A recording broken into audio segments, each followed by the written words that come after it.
In the heart of a quaint Icelandic village, blanketed in the serene white of winter and illuminated by the ethereal dance of the northern lights, lived Edda, a widow and a talented seamstress. She was the mother of twins, Freyja and Finn. Her life was a tapestry of love, dedication, and the constant hum of her sewing machine. As the chill of December set in, the village buzzed with Christmas preparations. An age-old tradition loomed over the festive air. Every villager must receive a new piece of clothing before Christmas Eve. This was the only way to ward off the Yule Cat, a monstrous creature that preyed on those without new garments. The legend of the Yule Cat was a tale as ancient as the hills surrounding the village, a tale that Edda had whispered to her children since they were babies. This year, however, was especially hard for Edda. The loss of her husband had left a void, and she found solace in her work, often losing track of time as she stitched and sewed for the villagers. Her hands, once gentle and caressing, were now constantly moving, creating beautiful garments for others. As Christmas Eve drew near, Edda was overwhelmed with orders. Villagers came and went, each leaving her small cottage with new clothes, their faces bright with gratitude. Yet in her diligence, Edda overlooked an essential task. She had not made new clothes for Freyja and Finn.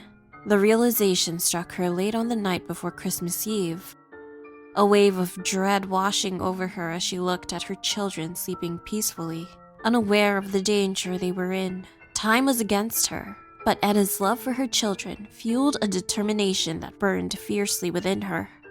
She gathered her fabrics, threads, and needles, and set to work under the dim light of her lamp. The night was silent except for the sound of her sewing machine and the occasional howl of the wind. As dawn approached, Edda had managed to complete a new dress for Freyja, but her heart sank as she realized she wouldn't have enough time or fabric to make a new piece for Finn. Wrapping herself and her children in old cloaks, she stepped into the cold, her heart heavy but her spirit unbroken. The village was quiet, her neighbors still nestled in their homes. Edda knocked on door after door, her pleas met with regretful shakes of heads. Everyone had used their fabrics for their own families. There was nothing left for Finn. As Edda returned home, her mind raced with fear and guilt. She hugged her children close, tears streaming down her face. It was then that a low, ominous growl echoed through the village. The Yule Cat was near. Edda gathered Freyja and Finn, holding them tight as they huddled in their cottage. The Yule Cat's growls grew louder and closer. Edda could feel its monstrous presence outside, its shadow looming over her window. In the dim light of their humble cottage, Edda held Finn close, her heart pounding with fear. Freyja, safe in her new dress, clung to her brother, sensing the danger that lurked outside. The Yule Cat's growls resonated through the air, a menacing rumble that seemed to shake the very walls of their home. On this fateful Christmas Eve, it prowled with a purpose, its eyes set on those who defied the traditions of old. As the family huddled together, the unthinkable happened. With a ferocious might, the Yule Cat lunged at the cottage. Its enormous paws, armed with razor-sharp claws, smashed through the wooden window, shattering the glass. Edda screamed, pulling her children back. Its gigantic paw swept through the room, its claws catching Finn's old cloak. In a split second, the creature's powerful grip ensnared the young boy, pulling him towards the gaping hole where the window once stood. Finn's cries pierced the night as the Yule Cat retracted its paw, clutching the terrified boy. Edda lunged forward in a desperate attempt to save her son, her hands grasping at Finn's cloak. But the Yule Cat's strength was overwhelming, its grip unyielding. In a horrific display of its predatory nature, the beast clamped its jaws around Finn. With the boy secured in its mouth, the Yule Cat turned and walked away. Edda, driven by a mother's desperate instinct, sprang to her feet, her eyes fixed on her son. Freyja, tears streaming down her face, followed closely behind. They burst out of the cottage, chasing after the monstrous cat as it strode away in the snowy night. The Yule Cat moved with a chilling elegance, its steps almost silent despite its size. Finn, held in its mouth, was tossed side to side as the creature played with him like a toy. Edda struggled to breathe as she ran, her voice hoarse from screaming Finn's name. As they reached the edge of the village, where the houses gave way to the open expanse of snow, the Yule Cat halted. With a sudden, brutal motion, it slammed Finn onto the snowy ground. The boy's cry of pain was a sharp stab to Edda's heart. Then, in a gruesome act, the Yule Cat lowered its head and bit off Finn's arm. Finn's scream tore through the night, a sound of pure agony that echoed off the mountains. Edda, horror-struck, fell to her knees at the sight. Freya, her face pale and eyes wide in shock, clung to her mother, her body trembling uncontrollably. The beast was about to chomp down on Finn again. But in a moment of sheer terror and helplessness, Edda did the only thing she could. She offered herself to the Yule Cat in place of Finn. The creature, with eyes like glowing embers and fur as black as the night, stood before Edda. Its gaze was menacing, but as Edda stood bravely, ready to sacrifice herself for her son, the Yule Cat paused, its eyes narrowing. There was something in Edda's stance, a mother's love so fierce and pure, that gave the creature a moment's hesitation. In that brief pause, a miracle occurred. The Yule Cat's gaze shifted from Edda to Finn, and for a reason unknown, perhaps a flicker of mercy, it decided to leave. With a swish of its massive tail, it turned and disappeared into the darkness, leaving behind a trail of deep paw prints in the snow. Edda crawled to Finn, her hands shaking as she cradled her son's limp body. His face was pale, his breath shallow. The loss of blood and the shock of the attack were taking their toll. Freya sobbed uncontrollably, her small hands reaching out to her brother. The villagers, alerted by the commotion, soon gathered, their faces frozen with horror and disbelief. They helped Edda and Finn back to their cottage. In the aftermath of the encounter with the giant cat, the cottage, once filled with the warmth of a loving family, now echoed with a haunting silence. Finn laid in his bed, his face a ghostly pale, the bandages around his stump a stark reminder of the night's terror. The village doctor treated Finn's wounds, and luckily the boy survived. Edda sat by Finn's bedside and held his one hand gently, her mind racing with emotions. The legend of the Yule Cat, a story she had whispered to her children as a cautionary tale, had become a gruesome reality, tearing apart the fabric of their lives. The following night was tense. Edda sat awake in the dimly lit cottage, her eyes darting to every creak and whisper of the wind. Beside her, Finn and Freya, cocooned in their new clothes from neighbors, clung to each other. Then suddenly, past midnight, a deep guttural growl resonated from outside, slicing through the silence like a knife.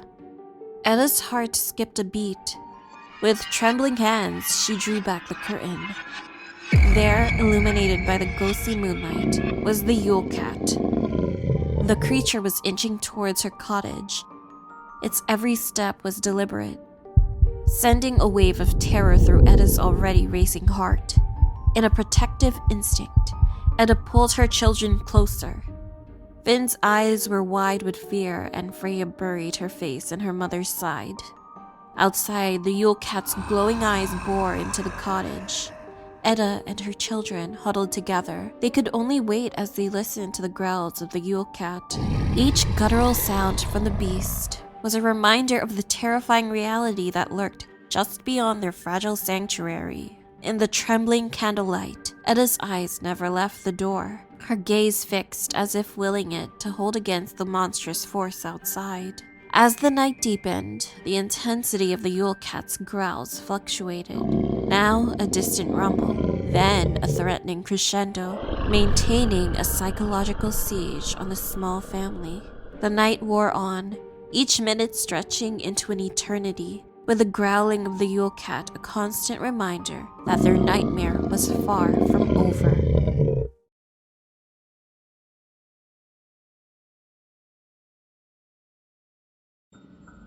It was a dark, moonless night in the small Serbian town of Zvezdara.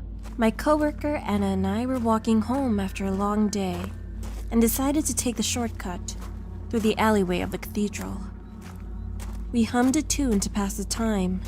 The only sound accompanying us was the soft shuffling of leaves under our feet. The streets were empty, except for a few stray cats darting around in the shadows. I bent down and fed them half my sandwich from lunch. As we neared the end of the street, a chill ran down my spine. The cat started hissing and yowling in terror, then ran past us. It was then that we saw her, a woman dancing straight ahead. She was standing on the other side of the street, illuminated only by the flickering light of a nearby street lamp. At first, I thought she was a street performer, dressed in traditional Serbian clothing with a long flowing skirt that swayed with her every movement. But as we got closer, I noticed that something was off. Her movements were unnatural, jerky, and exaggerated. Her face was expressionless, her eyes vacant. We turned around and quickened our pace, wanting to put some distance between us. But the dancing lady followed, her movements becoming more frenzied. So we ran. We tried to lose her, but she was right behind us. And Anna tripped and fell. I couldn't stop running. I looked back. Her long fingers reached out and grabbed Anna by the shoulder, her nails digging into her flesh. She struggled to break free, but the dancing woman was too strong. I screamed in anger, cursing the stranger, and ran over to free Anna. The strange woman smiled from ear to ear and released her. She immediately grabbed me. Her grip tightened, and I could feel her hot breath on the back of my neck. She whispered something in a language I didn't understand. But even if I had, I don't think I would have been able to comprehend the madness in her voice. She pushed me to the ground. As she danced around me, I felt a sense of overwhelming dread. I sat there frozen in terror. The woman continued to dance, moving with a grace and fluidity that seemed supernatural. Her movements were wild, and her face was contorted into a grotesque grin. I tried not to fixate on her and looked around for an escape. Then she pulled out a knife, and I knew that I was in the presence of something evil, something beyond my comprehension. The dancing lady seemed to be in a trance, lost in a world of her own. But she wasn't alone. Suddenly, I heard a scream coming from behind me. I turned to see Anna being dragged away by two figures dressed in black. They were faceless, featureless shadows, their movements silent and swift. I tried to run after them, but the dancing lady held me back with a strength that defied her small figure. Anna's screams echoed through the empty streets, growing fainter and fainter until they faded away completely. I was left alone with the dancing lady, her movements growing more frenzied by the second. I knew that if I didn't get away soon, I would suffer the same fate as my friend. With a burst of adrenaline, I managed to break free and run as fast as I could in the opposite direction. I didn't look back until I had reached the safety of my own apartment building. And when I did, I could have sworn I saw the woman floating in the air in the distance. As I fumbled with my keys, I could feel the dancing lady's eyes boring into the back of my head. But when I took one last look as I closed the door, she was gone. I bolted it shut and ran inside, and panicked as I called Anna's cell phone. There was no response. I called a few more times and each call went straight to voicemail. 1,000 thoughts were running through my head. Maybe she was able to fight them off and run away, but dropped her phone in the process. Perhaps she was already safe at home and passed out in exhaustion. Or maybe she isn't picking up because she can't. Then Anna finally called me back, and I sighed in relief. But when I answered the phone, hello, Anna? All I heard was the sound of heavy breathing and then the foreign language. I felt dread in the pit of my stomach. So I hung up on whoever that was and immediately called the police. They told me they'd be at my place in 5 minutes. I sat on my couch, shaking and counting down the seconds until I would be protected. The hairs on the back of my neck stood up. I looked over at my balcony door, and there she was, the dancing lady, holding Anna's head in one hand and her bloody knife with the other. I nearly fainted. She just kept dancing, while scratching the glass door with her knife. Her moves were more erratic. As I watched her move from side to side, I was hypnotized. Despite my fear, I couldn't look away. It was as if I was under her spell, entranced by her dance. I slowly got up, walked over, slid the door open, and let her in, and had lost control of my body. We started dancing together. Our eyes were locked on one another. The dancing lady was unlike anything I had ever encountered before. Her movements were eerie and unsettling, and her eyes seemed to pierce through my very soul. And she pulled up her knife to the side of my neck and whispered in her language again. I wanted to scream and punch her, but I couldn't. Then we heard the police sirens, my saving grace. As they ran up the stairs and started banging on my door, the dancing lady kissed me farewell on the cheek, then jumped out the balcony into the night. I stared into the darkness. The only sound was the pounding of my heart. And then I fainted. The next morning, I woke up in the hospital. I sat up in bed, sweating and shaking. I sat there, lost in my thoughts as the doctor took a few tests and discharged me. I asked about Anna and the dancing lady, and they looked at me confused and checked my head once more. As I left, I called Anna's family. I didn't know how to explain what had happened to their daughter. But as we talked, I realized something strange. Anna's family didn't seem to remember who she was. It was as if she had never existed. I tried to brush it off as a bizarre coincidence, but the more I thought about it, the more it troubled me. And then I remembered the strange language the dancing lady had spoken to me. So I scoured the internet and spoke to locals for any clues that could shed light on the mysterious woman. It turned out that the dancing lady was a demon, a powerful entity capable of possessing those it encountered, forcing them to dance until they died of exhaustion or were consumed by madness. The faceless shadows that took Anna were her minions. I knew I had to do something, so I started to learn everything I could about her, her weaknesses. I prepared myself for the inevitable showdown. I went to the cathedral where I first encountered the dancing lady and waited. It was a dark, moonless night, much like the one when I first encountered her. But this time I was armed with my knowledge. She appeared out of thin air. I stood my ground and faced the demon head on. The battle was fierce, and at times it seemed as though the dancing lady had the upper hand. But I refused to give in, drawing on all my strength. And then, in a final burst of energy, I struck her with a powerful blow, sending her reeling backward. For a moment, there was silence, and I thought that I had won. But then, with a roar, she lunged forward, her body twisting and contorting in an unnatural dance. I braced myself for the worst, ready to face whatever the demon had in store, and remember that demons could be weakened with the power of faith. And so I began to recite the prayers my grandmother had taught me as a child. As I prayed, her movements became more sluggish. And then, in a blinding flash of light, she was gone, leaving me standing alone in the darkness. The memory of that night still haunts me to this day. I don't know what the dancing lady wanted from me. I learned that there are things in this world that defy explanation, forcing us to confront the limits of our own sanity. In the end, there was no escaping the Serbian dancing lady. She had claimed me as her own, and I was doomed to be her eternal dance partner.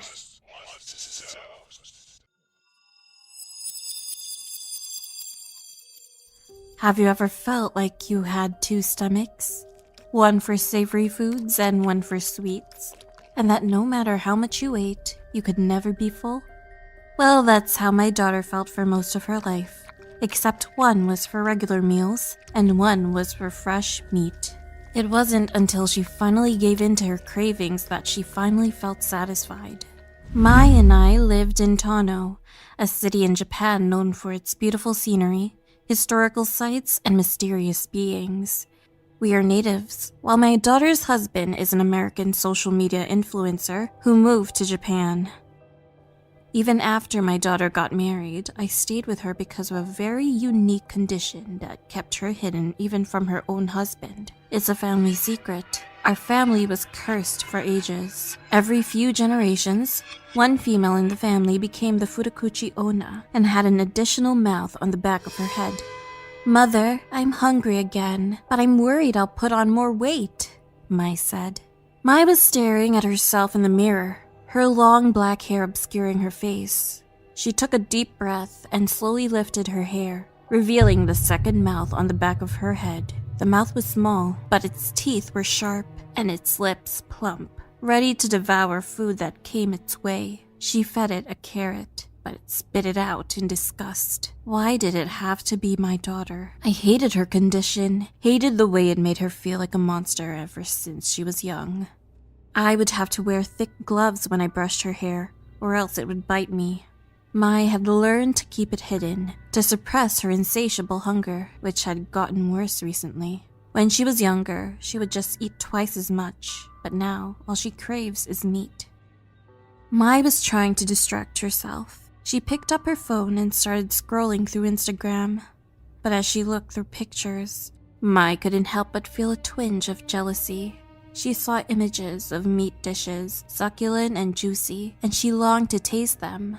But she knew she couldn't, not with Henry around. Henry was her husband, a fitness influencer who was obsessed with maintaining a perfect, healthy lifestyle. He was constantly preaching the benefits of a plant-based diet and had pressured Mai into becoming a vegan too. But Mai struggled to maintain the diet. My daughter was raised consuming local meat and seafood, so having a controlling husband who only ate a plant-based diet was a struggle not only for her, but also for me since I couldn't cook and enjoy our favorite dishes. Mai sighed and put down her phone. I could tell she felt trapped in her marriage, trapped by her condition and Henry's controlling behavior. But she knew she had to keep her secret hidden. The pandemic had made everything worse. Mai was stuck in her apartment, unable to go out and distract herself from her hunger. Mai took a deep breath and tried to focus on something else. She opened her laptop and scrolled past Henry's latest post. A picture of him holding a vegan smoothie. Mai rolled her eyes and clicked away. She knew she couldn't keep living like this. She tried her best to keep up with Henry's lifestyle, but it was taking a toll on her both physically and mentally. She constantly felt weak and tired, and her second mouth's hunger for meat was growing stronger by the day. But Henry didn't care.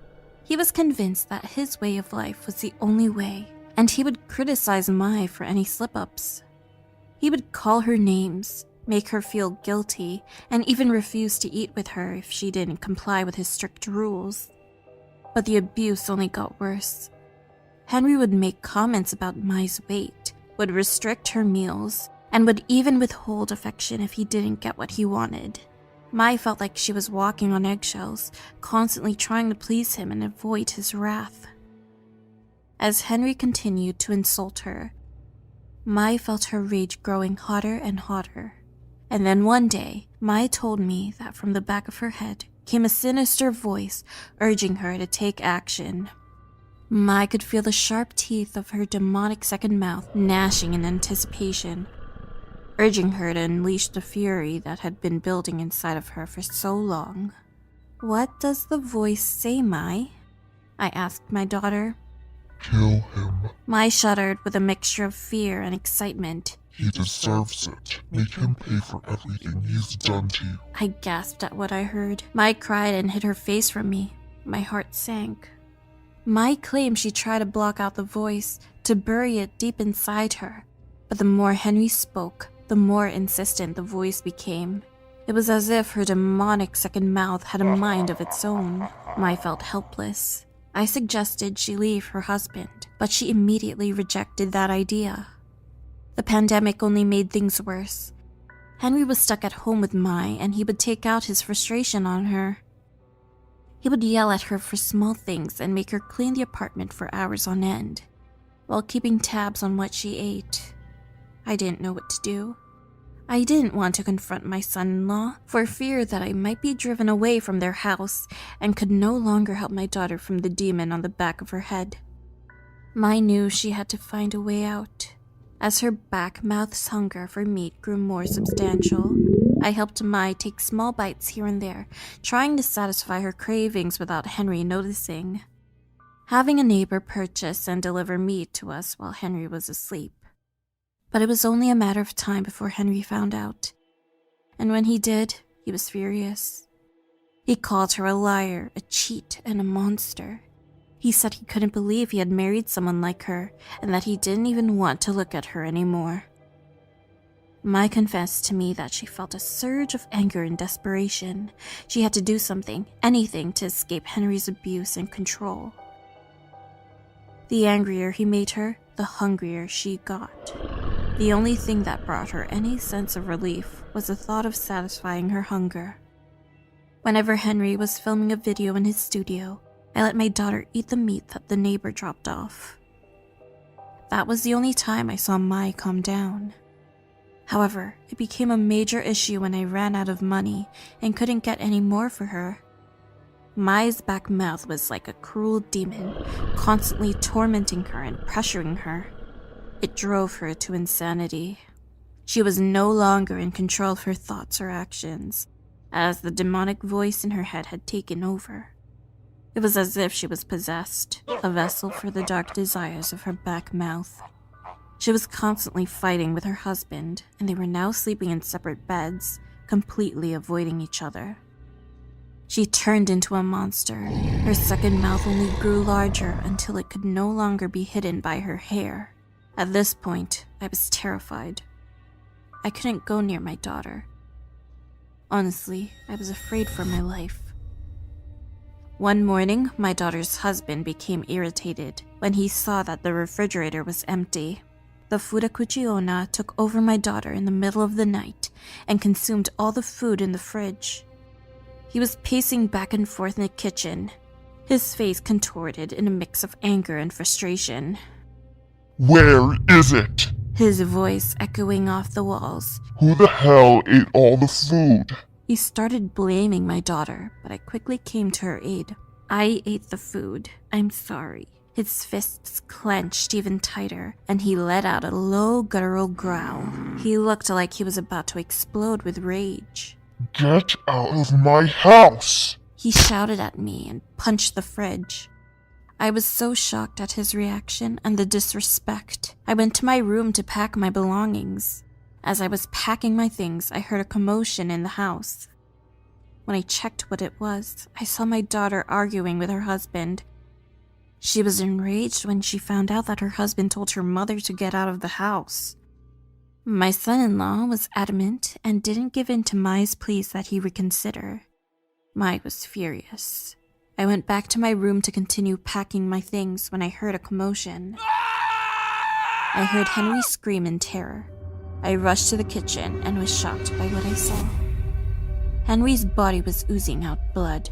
The Futakuchi Onna had completely taken control of my daughter. Her body contorted. Her skin became pale white with specks of crimson blood, and her raven black hair formed strands of thick hair-like tentacles that stretched out and fed her even larger mouth on the back of her head. One of Henry's arms dropped and rolled to the floor near me.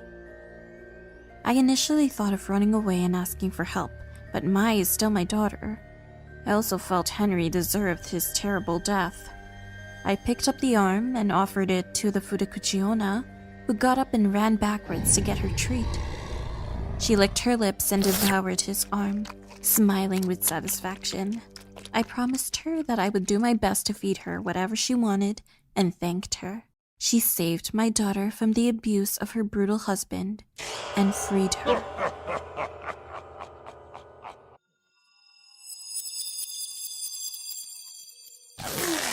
As the cable car snapped and shot down Mount Sao, the group of friends screamed in terror and regretted their vacation choice.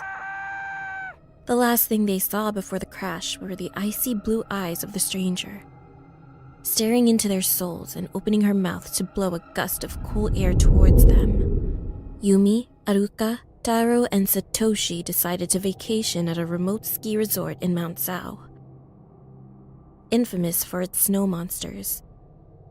Trees that are covered in white snow, giving them the appearance of winter creatures. A rare spectral delight that occurs thanks to a combination of snowfall, humidity, and wind. The girls weren't fond of this weather. Yumi wanted to go south and soak up some much-needed vitamin D, but joined because of her best friend, Haruka. When they arrived in the lobby, the resort appeared to be deserted.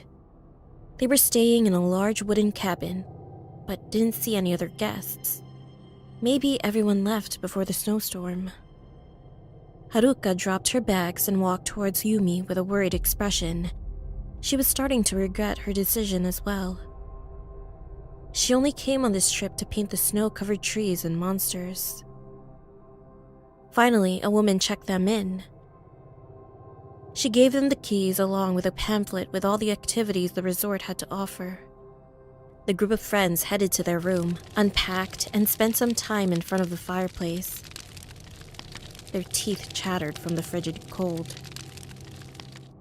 Taro quickly inspected the cabin, deemed it safe, and suggested they enjoy the amenities, like the jacuzzi. Satoshi, who was always looking for thrills, stayed outside scanning the area for a spot to explore. Taro joined him, and the two guys examined the snow monsters in the distance, enjoying a cigarette. They entered the cabin, and Taro's expression showed that he too was feeling uneasy. They called it an early night after all that traveling. The next morning, the four friends decided to go for an adventure. They rode in a cable car to get around the mountains and sightsee before they hit the slopes. Aruka and Satoshi took photos. Yumi admired the small snowflakes falling from the sky and watched it get heavier. They were having a good time when Taro suddenly froze. He noticed something staring at them from afar. They were not alone. Below them, a beautiful woman stepped out from the shadows of the trees. They all stared at her in awe. Then her face twisted into a terrifying expression, her mouth wide open, and she let out a piercing screech. She looked at them with cold, lifeless eyes, and her gaze penetrated the very core of their being.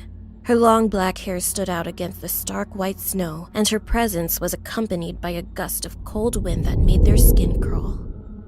They were paralyzed with fear as she seemed to float above the snow, leaving no footprints behind. Her eyes were locked on them as she hovered closer. They didn't know what to do, but luckily the cable car passed her. As they neared the end of their ride, the snow worsened, making it difficult for them to see. Suddenly, the cable car stopped. The blizzard was getting worse. They were stranded and knew they had to act fast if they wanted to survive. Aruka screamed in terror, and everyone turned around. Not far away from them was the tall woman. As they got closer, they noticed that she was incredibly thin and lanky. She blended in with the trees. She wore a white kimono, and despite her beauty, her eyes struck terror. She appeared to be examining them, then fixated on Taro. She slowly grinned from ear to ear and watched as the cable car started to move again. Then she vanished. The cable car went 10 times faster, moving at the speed of light. The friends held on to whatever they could, screaming and praying, hoping this nightmare would end. But then, the cable car snapped. The last thing they saw before the crash were the icy blue eyes of the stranger, staring into their souls and opening her mouth to blow a gust of cool air towards them. They were thrown out of the car, but luckily only fell several feet down and landed in a pile of fresh snow. They felt an overwhelming sense of sleepiness as they laid there struggling to get up. They thought it was the adrenaline rush wearing off, or maybe it was hypothermia. They tried to fight it, but fell asleep. Yumi woke up first and was met with an ice-cold breeze. She realized something was wrong and shook Taro and Haruka awake. Satoshi was missing. Yumi, Taro, and Haruka searched for him, and what they found was too gruesome. Satoshi's body was covered in ice. His body was drained of blood. His eyes were open and had a look of terror frozen on his face. The three friends were horrified and couldn't believe it. They were scared for their lives, knowing that Satoshi did not die a natural death. They huddled together for body heat. They tried to come to terms with the reality that one of them was now dead. The mood was tense as they sat there in silence until Taro spoke up. "I think it's the Yuki Onna." His voice was low and filled with dread. "I've heard the legends before, and all the signs point to her. The snowstorm, the icy breath, the drained blood, it all fits." Yumi and Haruka looked at each other, realizing that he was right. Yuki Onna is a ghostly spirit associated with snowstorms and known for her icy breath and vampire tendencies. They all heard the legends before, but never thought they could be true. They knew they had to face reality and find a way to survive. They had to stick together and stay alert. Their only option was to navigate the snowstorm on foot. They still had the pamphlet from the resort, which included a map.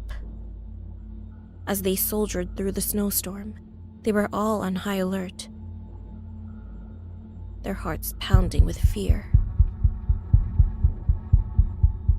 And suddenly, the Yuki Onna ambushed them, her ghostly figure blending in with the snow-covered trees. Haruka and Taro were quick to act. Haruka pushed Yumi behind her, shielding her with her body. She used a tree branch as a weapon. Taro immediately used his expertise in outdoor survival. He started a small fire using his lighter and some branches he had gathered for distraction. They all worked together, Haruka using her strength to fend off Yuki Onna's attacks, while Taro used his fire to keep her at bay. Yumi attacked the monster from behind. They all fought bravely, but unfortunately, Yuki Onna was too strong for them. Haruka was killed by a blast of freezing air from Yuki Onna's breath, turning into a frost-coated corpse. Yumi was killed by an icicle that she had conjured from the snow. Taro was the last brave soul. His only goal was to survive. He stumbled and fell back, his body weak and in pain. He could feel her icy breath on his face and knew it was over, but refused to give up. He used his remaining energy to push himself up and ran, his heart racing faster than his feet. He didn't look back. His mind focused on survival, but he tripped and fell. Yuki Onna caught up to him, floating gracefully. The creature looked down on Taro, whose tears were turned into little gems of ice. He was ready for his turn. But she smiled and placed her hand on his cheek. Suddenly, she spoke softly. "I thought I was going to kill you, the same as all your friends, but I will not, because you are young and handsome. You must not tell anyone about this incident. If you tell anyone about me, I will have no other choice but to kill you." Then she stepped away and slowly melted, and Taro fainted. Taro sat in his jail cell, replaying the recent events over and over again. Haruka, Yumi, and Satoshi's deaths haunted him, and he couldn't shake off the feeling of guilt for being the only survivor. The doctors told him he was lucky to be alive, but he didn't feel lucky. He felt alone, in a constant state of fear. his friends' bodies were found and brought back home, and they were given a proper burial. He wasn't invited. Everyone blamed Taro and knew he was hiding something. But since there was no proof, they were going to release him. What ate at him the most was not being able to tell the whole truth of Yuki Onna being the cause of their tragic deaths. How she froze them. He made a promise with a beautiful demon and had no intention of breaking it anytime soon.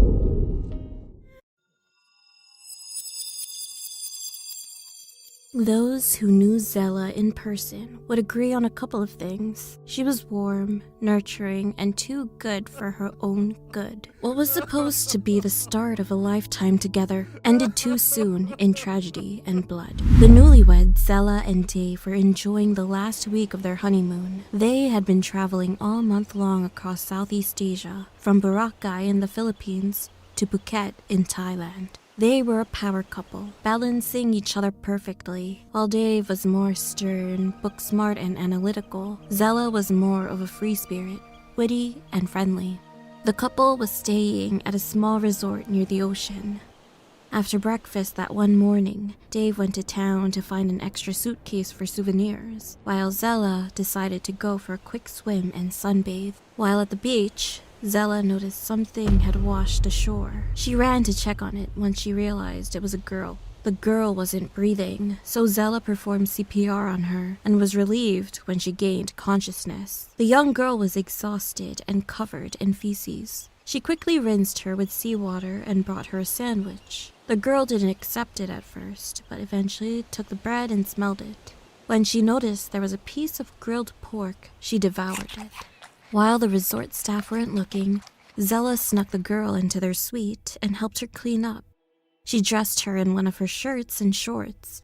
The girl didn't say a word but smiled. She was really pretty. When Zella asked if she had family, the little girl just shook her head no and frowned. Zella decided to call her Sarai for now, which means seaweed in Thai, and told her everything would be okay. Soon there was a knock on the door. Dave had returned. Zella met her husband outside their room and was so excited to tell him about her day, but warned him not to freak out. She quickly explained the situation and who she found on the beach.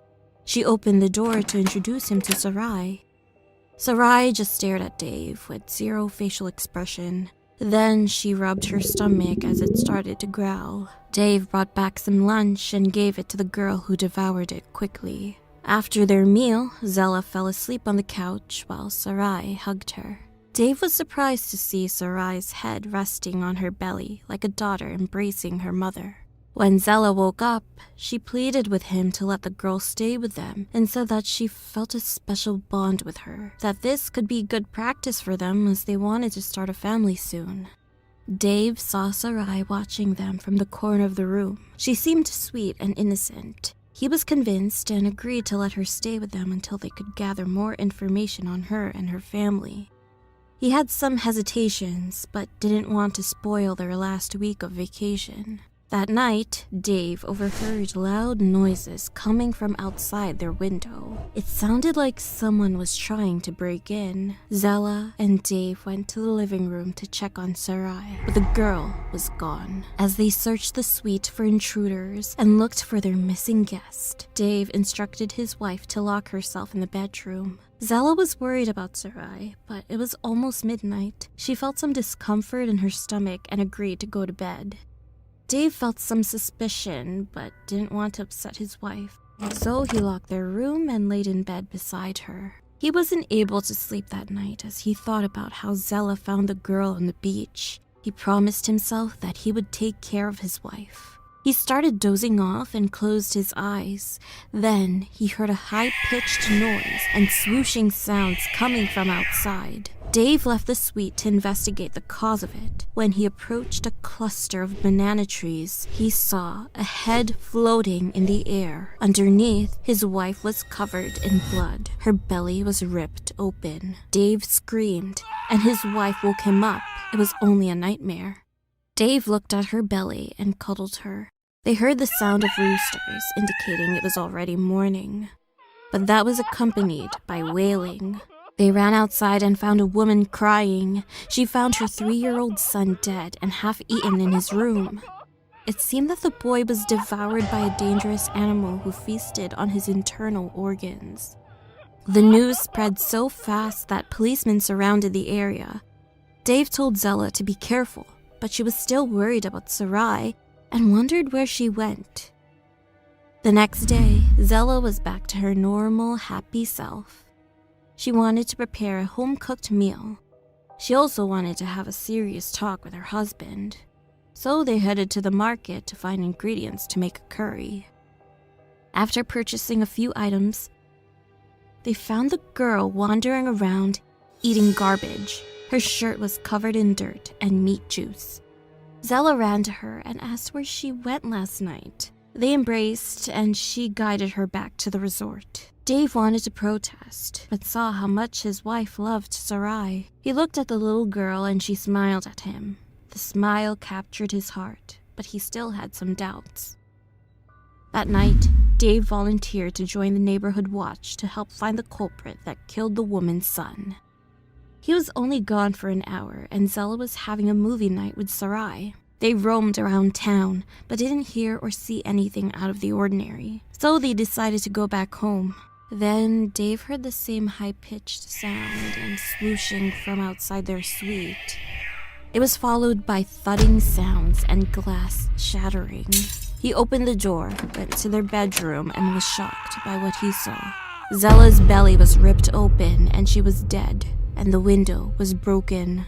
Next to her on the bed was a pregnancy test. It said positive. Dave cried out while embracing his wife. Then he stood up and looked for Sarai, but the girl was again missing. He was sure at that point that she was the monster responsible for the recent deaths. When Dave left the resort, he was shocked to see that several local animals had been discovered dead. A few guests and locals were explaining to the policemen what they encountered. A Krasue. They saw a little girl's glowing head floating in the air, with her bloody intestines hanging down from her neck, trailing below her head. She had pointed fangs exposed while eating red meat.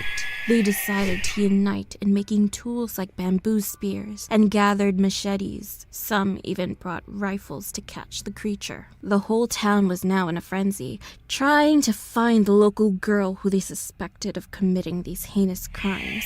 A group of them went to the forest and built enormous traps. They were confident that they would catch the monster. Now they just had to wait and stay vigilant. As they walked to the resort, the entire village was sobbing loudly. The Krasue had slaughtered every pregnant woman, leaving their bellies exposed. Their unborn babies were consumed. One thing was clear to those who saw them die. A girl's floating head did it. They roamed around town with torches, knives, spears, and rifles as their weapons. When they headed for the forest again and heard the same high-pitched and swooshing noise coming from a cluster of banana trees. They were similar to the ones from Dave's nightmare, and when he looked closer, he saw the headless body of the Krasue wearing his wife's shirt, stained with dirt and blood. He was full of so much rage at that point, he stabbed the headless body first. Everyone followed his lead and pierced the Krasue with bamboo spears and knives and burned it with their torches. As they did this, they heard the creature's high-pitched cries in the sky and then the sound of flames. Their mourning turned into cheers of celebration. They killed the Krasue. The night before Dave's flight back to America, they held a funeral for all the victims. The sheriff shook his head and hugged Dave. He said his condolences. He recalled a similar occurrence from his youth. He explained that a famished lady had arrived in his town and asked for food. There was a famine and everyone was poor as a result of a series of strong typhoons that destroyed livestock and farmlands. He said everyone was hungry and had no food, so no one could help the woman. Before leaving, the woman cursed the town, but she made a mistake or used the wrong spell, and her head and body were separated. She was forever hungry and always active at night, hunting to satisfy her gluttony, searching for blood to drink or raw flesh to devour, and leaving a trail of corpses behind. Several of his loved ones became victims. He also said that a person will become a Krasue after having food or drink contaminated with its saliva. While Dave placed his hand on his wife's casket and mourned, he thought about the future they could have had together. He said his prayers before Zella's casket was carried away to be put on a plane. But suddenly, the wooden casket started shaking. For a moment, Dave was excited. Maybe his wife was still alive. He opened the box, and immediately, Zella's head flew up into the air with bloodthirsty eyes and looked for her next victim.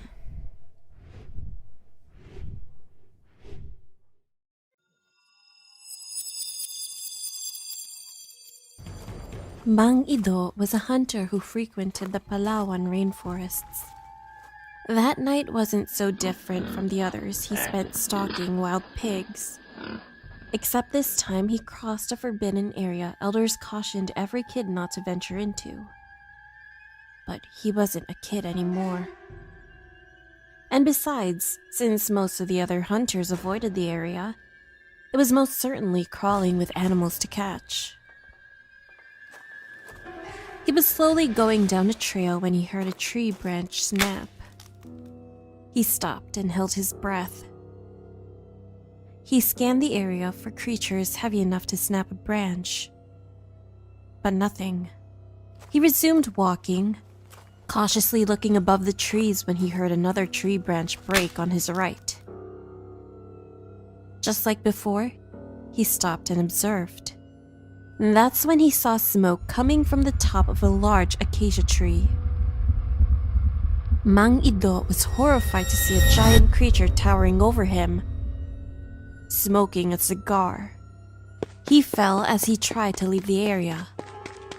The creature on top of the large tree laughed. It was as if he was playing with Mang Ido and enjoying his distress. Mang Ido ran as fast as he could because he heard of this creature before. The tree dwellers of the Philippines, called the Kapre.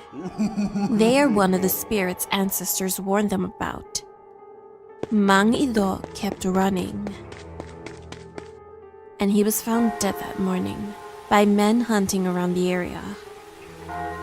He died of exhaustion, based on the autopsy report. He kept running in circles until his heart failed. My name is Rika. I'm 30 years old now, still single and constantly pestered with questions as to why. My family has lived near the forest for centuries. But now I need to leave because of the deep sorrow I've been feeling since losing the two men who loved me. The first one was Harold, my childhood friend. We were classmates from elementary to high school. He taught me how to surf and later revealed his true intentions of wanting to marry me, which I refused because I was attracted to another man. The other one was a Kapre, very tall, dark, and handsome, just the way I like them. His scent of tobacco and musk is what drew me in. My life has been full of sorrow, starting from when my parents separated and abandoned me with my grandparents when I was a baby. Perhaps it was the major reason I was wary about falling in love and getting too close to Harold. He courted me for years, but I didn't feel any excitement with him. I also didn't find him attractive. I remember one time when we were surfing. Tourists were harassing us. Harold never attempted to protect me. Instead, he left me and ran away. From then on, I considered him a coward.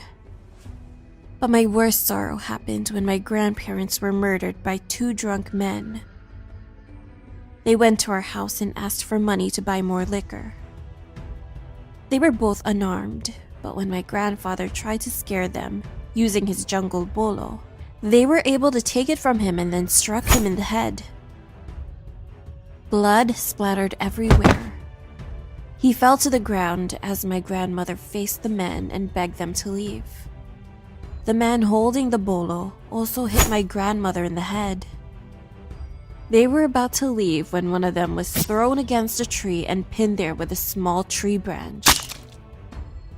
His chest was nailed to it as he cried in pain and tried to move his hands and feet until he could no longer breathe. The man holding the bolo cried in fear, "Kapre!" He attempted to defend himself by swinging the bolo in every direction. Then a huge hairy figure jumped down, grabbed his arm, and broke it. He slammed the man to the ground repeatedly until his body was smashed. I felt good when I saw the man who killed my grandparents being tortured by the gigantic being. Honestly, I didn't feel scared of him and even felt protected. Now that my grandparents were gone, I needed someone like him by my side. After both my grandparents were laid to rest, I felt lonely. Harold visited me on occasion, but his presence didn't make me feel any better. I longed for the giant tree man. One night I woke up and was shocked to find myself on top of a huge tree. I almost panicked, but the sight of the stars and the moon calmed me down. I smelled tobacco smoke and saw the 8-foot man sitting on a tree branch. The leaves of the trees were rustling even though there was no wind. He had long, coarse black hair, a beard, and big, fiery eyes. He handed me some fruits, bananas, mangoes, and papayas. When I peeled and ate the mango, he smiled. It was the juiciest and sweetest fruit I'd ever eaten. Since then, the creature visited me every night and gave me fruits to eat. He also offered me a beautiful necklace with a tiny white stone. Harold came to see me one night and discovered my secret when the Kapre dropped me off. He chose to destroy the tree where my friend was living and chopped it down with an axe. I wasn't able to stop him because I was at the market.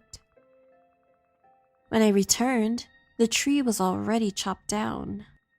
I hated Harold for what he did, but he confessed that he did it because he loved me. I never talked to him again.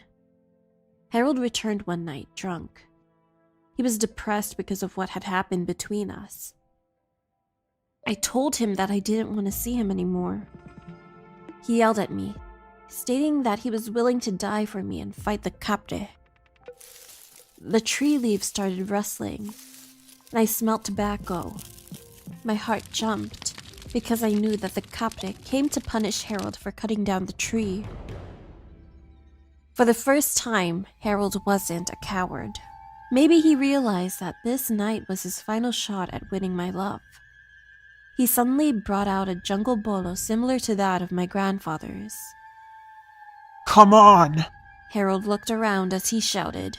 "I'm here! Fight! It ends tonight. One has to die."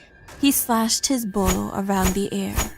"Show your..." Harold was not yet finished with his sentence when he was thrown against a tree. The Kapre slowly revealed himself. Standing in the center of our front yard was a bulky, big creature.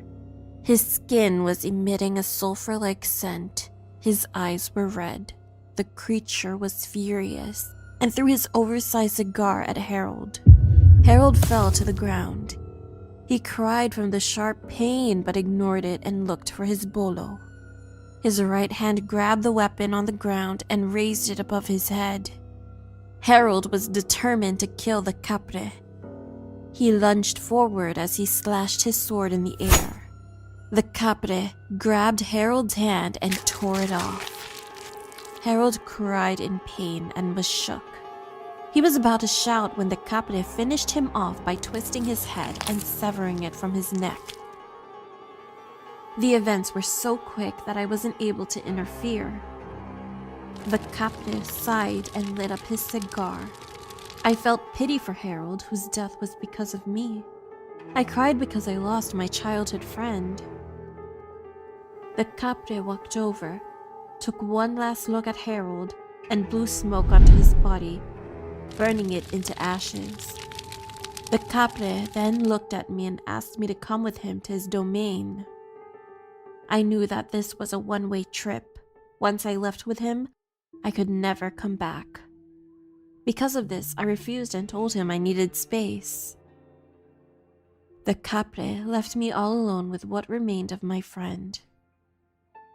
Years later, I have forgiven the Kapre for what he did to Harold and always wait for his return.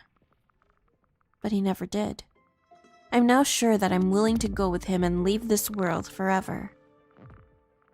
There was no one and nothing left for me here. While laying in bed, I held the stone on the necklace he gave me extra tight, wishing for the Kapre to appear one last time. Slowly, I smelled the familiar scent of tobacco. Then I heard the deep laughter that was music to my ears. I opened my eyes and ran to the window. The Kapre was waiting for me outside.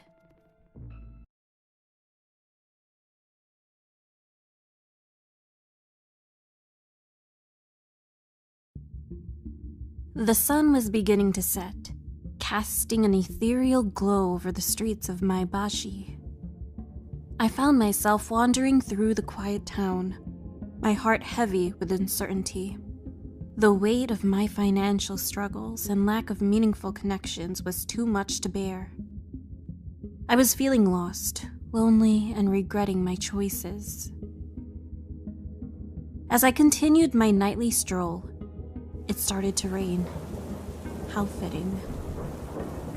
I passed my neighbor, who warned me to go back home, but I didn't listen.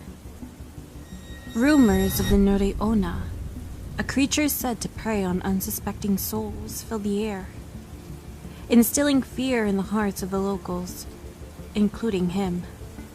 My neighbor went into more detail, shaking in terror. The wet woman is dangerous. According to the legend, she dwells near bodies of water and has the upper body of a woman and the lower body of a giant snake. She's a malevolent creature with a thirst for human blood and preys on unsuspecting individuals who venture too close to the water's edge at night. Like my wife. I lost her just last month. I found her, lifeless, squeezed to death and drained of blood just next to the lake. My neighbor cried. I felt sorry for him, but my curiosity prevailed over caution, driving me to want to learn more and end this monster. I promised him that I would be okay and hugged him. I really liked his wife.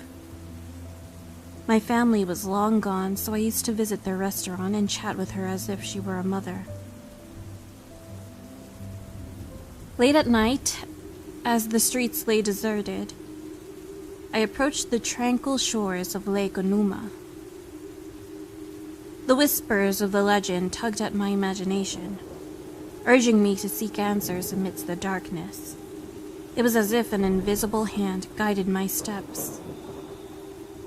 It was there that I saw her, a figure drenched and shivering as if she had emerged from the waters themselves.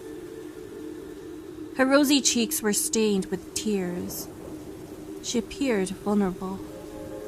I hesitated, thinking about the Nure Onna, but couldn't simply leave her alone in such a state. With concern etching my voice, I approached the woman cautiously, my jacket already in my hands. "Are you all right?" I asked, extending the jacket to shield her from the cold night air and prepared to fight if the need arises. She turned to me, her eyes reflecting a mix of gratitude and weariness. Her name was Ayumi, and she explained that she had been caught in a sudden downpour during her spiritual journey. Intrigued by her quest for self-discovery and her desire to connect with nature, I felt an instant connection. It seemed we were both navigating the uncertain waters of life. Maybe it was fate, but something about Ayumi inspired me to change my life.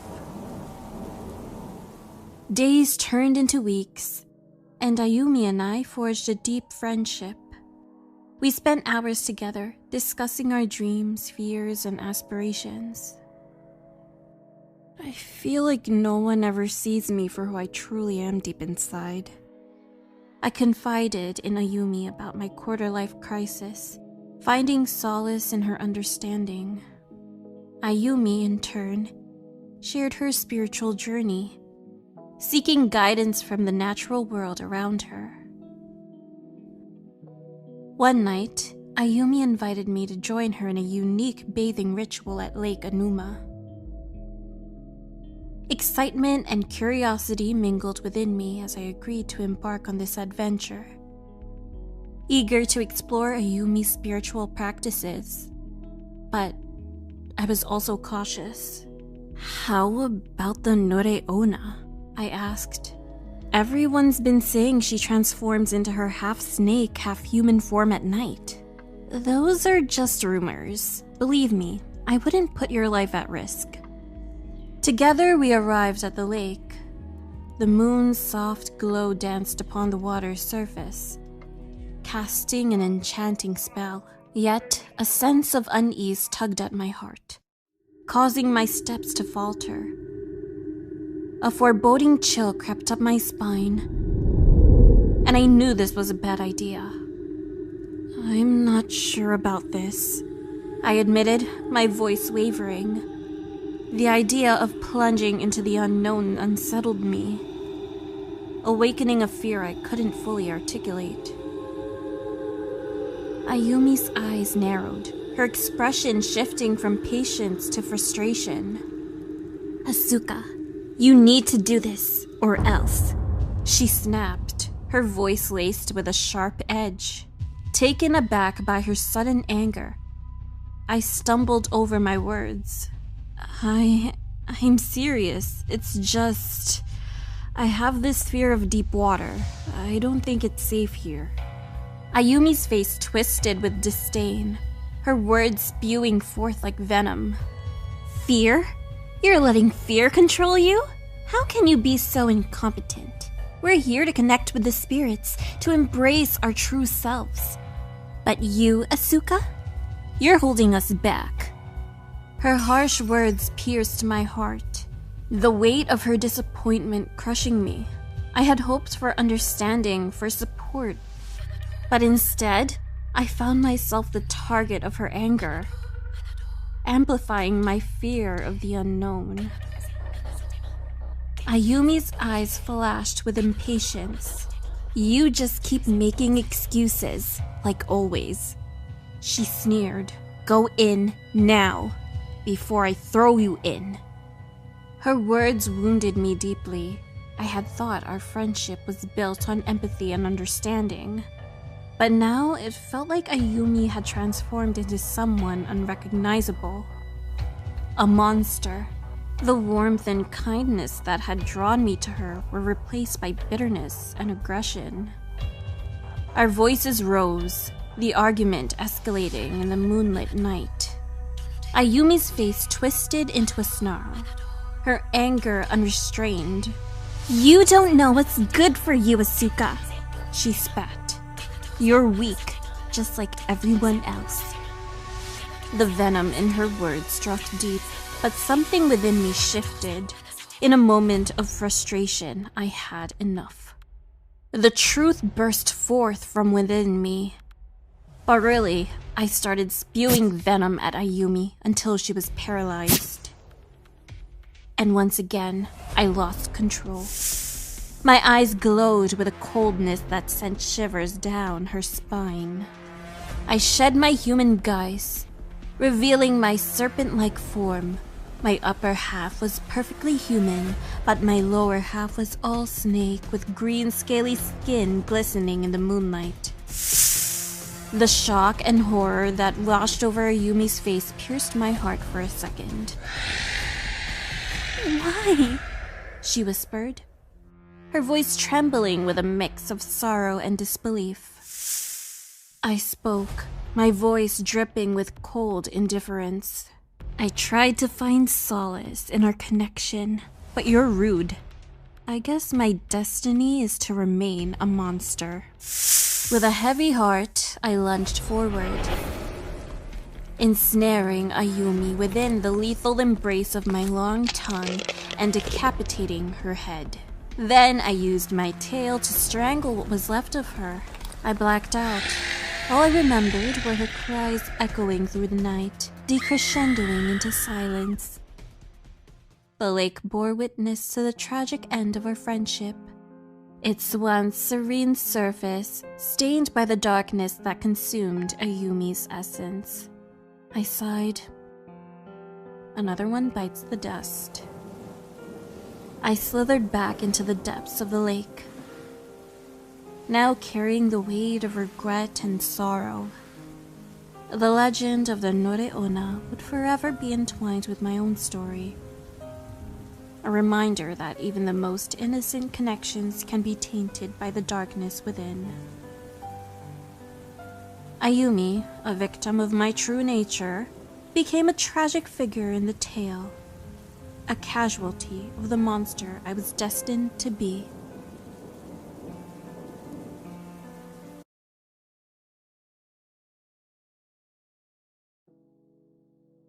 Finding myself newly single, I decided to escape to a remote resort on Oshima Island with my daughter, Mia.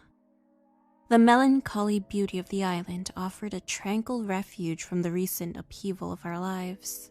Little did we know, a terror lurked beneath its surface. I chose this resort because I wanted something more secluded for my daughter. It's been a year since Mia has said a word to anyone. I thought it was a result of all the fighting between my ex and I, but months have passed since the divorce, and still not a peep. Everything at the resort seemed normal at first. The staff, always with a friendly smile, were very welcoming. They remembered our names, catered to our dietary preferences, and were always ready with suggestions for local attractions. However, even this tranquil setting couldn't ease the deafening silence between Mia and me. We spent the majority of the trip hanging out along the beach, but honestly, I was bored having no one to talk to. My phone didn't have reception. I couldn't even text my friends.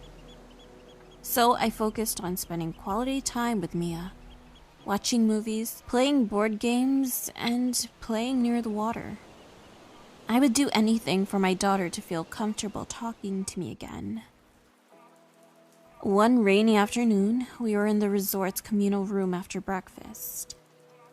I looked at the movies on the shelf and pulled out Snow White, since it was her favorite. Eagerly, I popped the tape into the old VCR. It took a while for it to work. Finally, it began to play. But instead of familiar animated characters, a collage of horrifying images assaulted our senses. An eclipse followed by a mirror reflecting a woman's tormented face. Then a well in a barren field. I tried to turn it off, but it didn't work.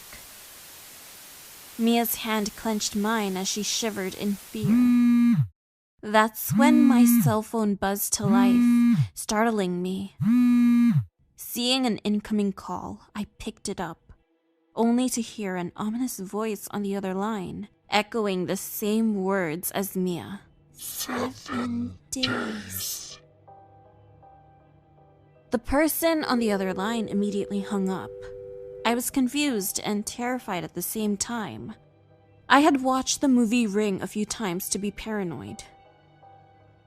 But I was also a little relieved that my Mia had finally said something. During the next 6 nights, our tranquility was gradually shattered. On the first night, the lights would flicker at random intervals. I dismissed it as a trivial issue, attributing it to the less than perfect electrical infrastructure common in such remote locations. On the second night, I was startled by whispers that seemed to float in from nowhere. Although the chilling tone sent shivers down my spine, I quickly brushed them off as the result of staff chatter carrying over from somewhere else in the resort. On the third night, an inexplicable cold invaded our rooms. Despite the summer heat outside, our room was frigid, as though an air conditioner was working overtime. I brushed this off too, assuming the resort staff had finally gotten the erratic air conditioning unit to work effectively. The fourth night brought a series of ominous scratching sounds from within the walls. The unsettling sounds were disturbing, yet I dismissed them as the work of small animals or insects, a common occurrence given our proximity to nature on the island. The fifth night took an unnerving turn when shadows in our room began to morph into peculiar and terrifying shapes in the dim light. I justified this as a side effect of the constant stress and my overactive imagination casting ordinary objects into grotesque silhouettes. However, on the sixth night, the faucets began to drip with a liquid that disturbingly resembled blood. This gruesome spectacle was impossible to rationalize. The strange happenings of the previous nights, which I had so swiftly dismissed, now seemed to be sinister omens, signaling that something was seriously wrong. When I went to the front desk to complain again, no one was there. I decided we would stay the night, and if staff didn't return by morning, we would leave. Mia woke up screaming about the scary lady from the well. I couldn't sleep, so I went to the front desk and got on their computer. A sense of dread gripped me. Something was horribly wrong. I started researching the history of the resort and was chilled to the bone. We had unwillingly become part of Sadako's curse, a vengeful spirit of a psychic girl betrayed and thrown into a well to die a slow, lonely death. On the last night, the air hung heavy with terror, and I couldn't find Mia. Frantic, I searched the resort only to find her outside, under the moonlight, her small figure making its way towards a well that wasn't on the resort's map. I sprinted after her, my heart pounding in my chest, calling out her name. She seemed to be in a trance, undeterred by my pleas. I tried to stop her, but she was strong, unnaturally so, pushing me away with a force that defied her petite frame. Then, out of nowhere, Sadako made her horrifying entrance out of the well, her long hair obscuring her face. Mia snapped out of her trance and stared at the ghost in terror. I held Mia close, my heart thundering in my chest as Sadako moved towards us. But just as she lunged, Mia reacted. Her eyes flashed with resolve as she raised her small hand. The area erupted with a blinding light and crackling energy. It was my first time witnessing her psychic abilities, a stark revelation amidst the chaos. Mia's psychic power clashed with Sadako's vengeful force. A shockwave of images and emotions cascaded through my mind, including Sadako's birth, her family, then her betrayal and death. Sadako, you have to move on. Mia's voice, steady despite her fear, echoed. A sudden realization gripped me. Mia's psychic abilities weren't random. She was somehow spiritually connected to Sadako from the start. It wasn't a random haunting we were facing, but a call of recognition from a lonely spirit to a kindred soul. You didn't deserve that, believe me, Mia told her as she shared her past with her. Mia's visions were heart-wrenching, capturing scenes of her father's cruel abuse when he discovered her psychic gifts, the bitter divorce, and the suffocating silence that followed. A horrifying scream pierced the silence as Sadako trembled.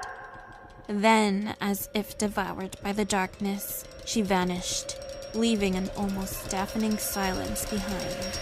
Mia, drained, collapsed into my arms. In the aftermath of the encounter, I couldn't help but marvel at Mia. She had faced her fears head-on and used her psychic abilities to empathize with a tormented spirit. Even though our lives were far from ordinary now, we had survived an ordeal that had deepened our bond immeasurably. But even as relief washed over us, a lingering feeling remained. As we settled back into our room for one more night, I couldn't shake the realization that Mia's connection with Sadako was no mere coincidence. It was a call of recognition from one kindred spirit to another, and now, with her powers awakened, Mia had become a beacon for other spirits. Mia's newfound confidence and understanding of her gift seemed to usher in a new chapter in our lives. Mia was more attuned to the spiritual world, and her psychic gift was now a part of her identity. One night, as we were settling for dinner, Mia's eyes widened, her gaze fixed on something in the distance. I followed her eyes, but saw nothing out of the ordinary. "Do you see her?" I felt a chill run down my spine. "She's been watching us all day." Our tranquil home had been transformed into an unpredictable space since our return from Oshima Island. Mia's connection to the spiritual world had opened a door that couldn't be closed, and now ghosts were making their presence known. We were on the precipice of a new journey, and I couldn't help but wonder where it would lead us.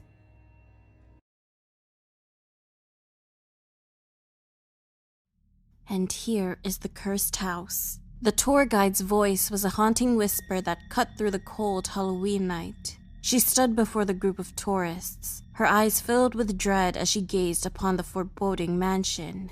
She continued, "This house has a tragic history. It is said that the Saiki family met a fate so horrifying that their spirits still linger within these walls.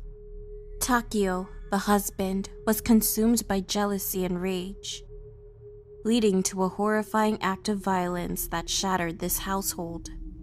Kayako was his wife, a woman driven to despair by her husband's actions. Her spirit now roams these halls, her long hair concealing her face, and her voice, a guttural anguished croak that echoes through the very soul of anyone who dares to enter. Her voice grew darker as she went on.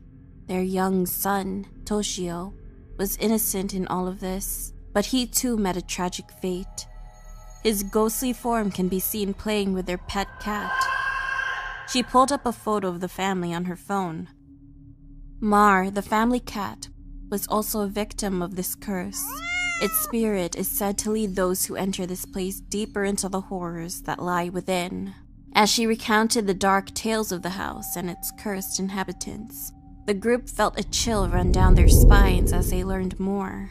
They learned that Takio murdered his wife in a fit of jealousy. He also killed their pet cat and their son before taking his own life. These violent and traumatic deaths left lingering negative energy in the house, which manifested as a curse. The moon hung low in the sky, casting eerie shadows on the old house. Her voice took on an urgent note. "Do not enter this place. The curse that clings to it is insidious, and once it takes hold, there is no escape." However, the warning seemed to fall on deaf ears as Alex, Emmy, and Mark exchanged determined glances. Once the ghost tour concluded, the three friends reconvened at a nearby cafe, sipping on hot cider to ward off the autumn chill. "We should go back there," Alex suggested with a mischievous grin. Emmy and Mark hesitated for a moment, then nodded in agreement. Excitement filled their conversation as they made plans to return to the cursed house. Armed with flashlights and curiosity, they made their way back to the mansion. As they cautiously moved towards the entrance, a strange sensation washed over them. Then, as if in response to their unease, a cat materialized before them. Its eyes glowed as it fixed its gaze upon them. Emmy couldn't help herself. She knelt down and extended a hand to pet the cat, which began to purr.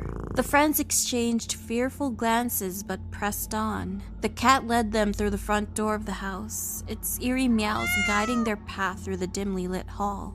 They couldn't turn back now, but as they ventured deeper into the house, the layout seemed to change before their very eyes. The rooms became a disorienting maze, with doors that led to nowhere and hallways that twisted and turned. Panic set in as they realized that they were separated. Mark wandered through the ever-changing labyrinth of the cursed house, when he stumbled upon a room that seemed ordinary at first. It appeared to be a bedroom frozen in time. An antique dresser stood against one wall, and a mirror reflected the eerie surroundings.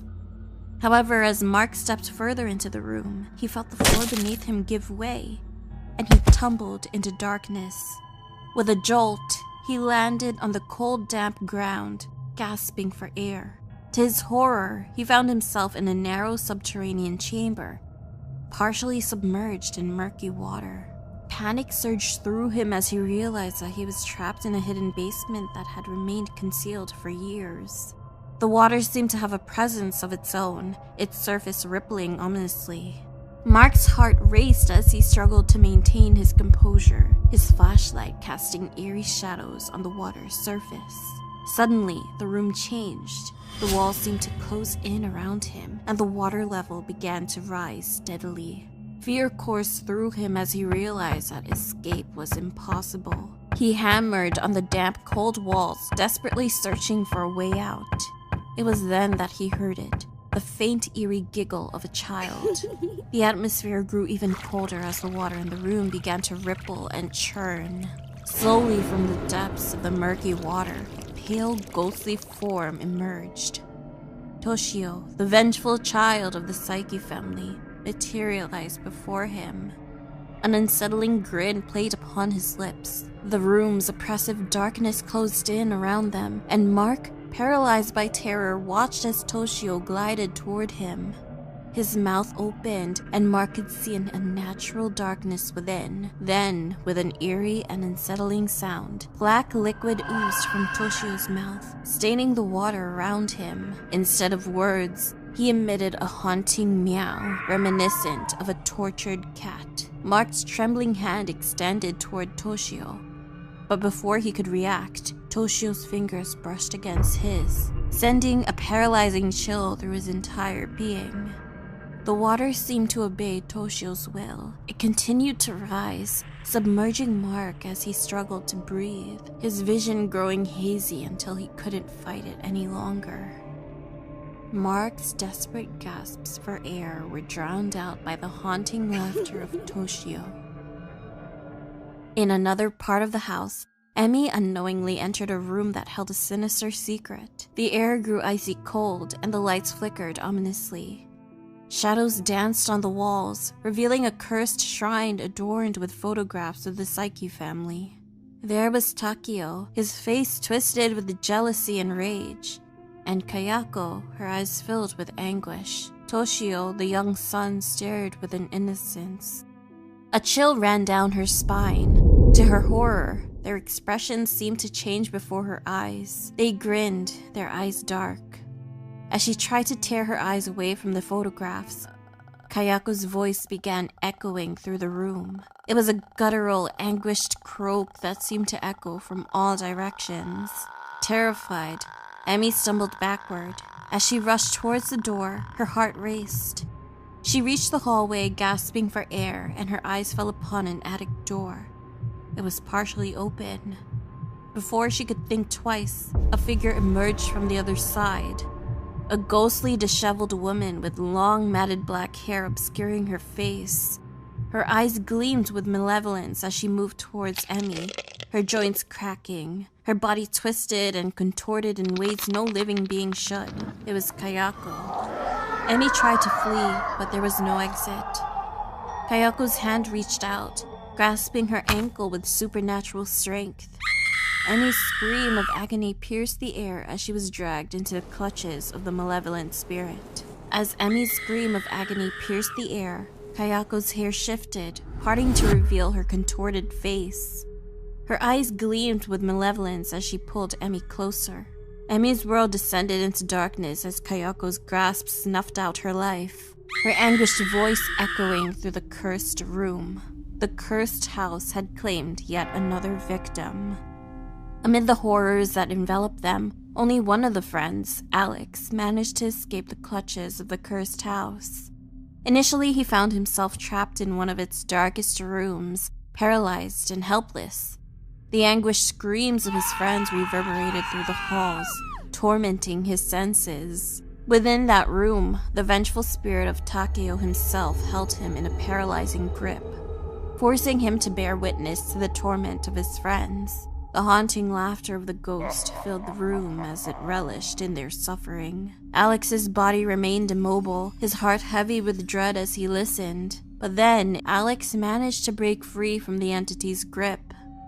His limbs surged with newfound strength, and he fought his way out of the cursed house. As he stumbled through the garden, gasping for air, he encountered the tour guide, her eyes devoid of humanity. Her voice was no longer warm and welcoming, but dripping with malice. "I warned you. Now you can never escape the curse." The words sent a shiver down Alex's spine. Before he could react, the tour guide's hand brushed against his, sending a shock of coldness through his body. Alex felt an excruciating pain as his mind unraveled. Haunting visions and memories flooded his thoughts, and he clutched his head in agony. His sanity slipped away, piece by piece, and his screams joined the chorus of tormented souls trapped forever in the cursed house. The curse had claimed yet more victims, leaving a legacy of horror that would continue to draw souls into its dark embrace for all eternity.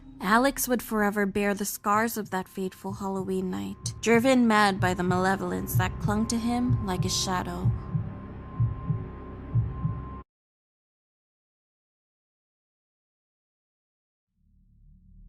The academy, typically bustling with energetic students during the day, had taken on a much more sinister energy under the gloomy veil of a Friday evening.